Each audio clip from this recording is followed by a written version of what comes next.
Welcome back to the second lesson of a Skunk's Beginner Guide to Dungeon Mastering Dungeons & Dragons 5th Edition. Today's lesson will be a quick one covering Session Zeros. I'd argue it's one of, if not the most important part of a D&D campaign, especially for those newly formed groups. Now, you're likely asking yourself one of two questions. One, what is a Session Zero? And two, why do I need one? Firstly, Session Zero is usually a time you all meet up before your session, and set a baseline for rules, expectations, scheduling, and more for your up-and-coming D&D campaign. That way, anyone who may not be interested in the game after all has an easy way out without putting any strain on the group as a whole. I'd say all good Session Zeros need to hit at least 3 main points. 1, and this is an important one that I mentioned in the last video, make it clear at the Session Zero what kind of game you're looking to run. It could be a roleplay heavy, combat heavy, or dungeon focused game, or even another option. Everyone has different expectations on what D&D could be, and while some may be expecting more wargame like battle simulators, another may be looking for some more dungeon looting with light role-playing, and they might be disappointed to hear that you are running a different type of game than what they were previously expecting.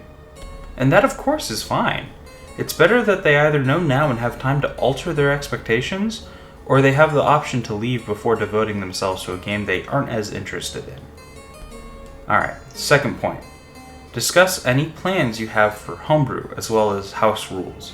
This sets the expectation for players to expect or not to expect said rules, instead of bringing it up only when it matters, and risking making your players feel cheated or whisking them out of the immersion of the game. And 3. Player and character expectations. This can include any discussions on homebrew, races, abilities.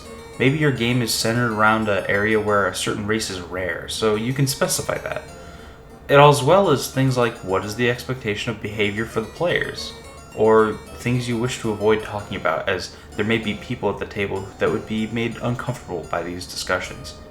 This is also a good time to discuss any possible phobias some of your players may have that could come up in game, and determine between you and them if they would be comfortable in the game as is, or if there are any accommodations that you could provide. You should also discuss scheduling and make sure that you have a set game day that everyone can attend, and make it clear that if people consistently flake, they can be removed from the party, as it drags the rest of the party down and limits you as the Dungeon Master with what you can prepare for, especially with last-minute flakers. One time, that's fine, but if it's a repeated offense, it's something you might want to talk to them about. Lastly, a more optional thing to discuss with your players could be food plans. You can request that others bring some game-friendly snacks, and by that I mean not super greasy or cheesy-fingered foods, like pretzels or some candies. It's also good to discuss some information about the game, such as the length of each individual session, as well as the expected length of the campaign overall, unless you just want to keep going as long as you have players and they're having fun, as these could impact the players' availability to the game as well.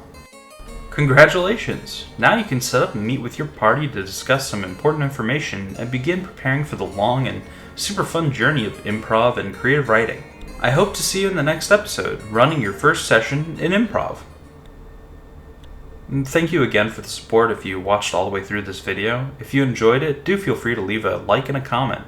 And if you're excited for the next episode and want to keep updated, make sure to subscribe. See you everyone, and have a lovely day.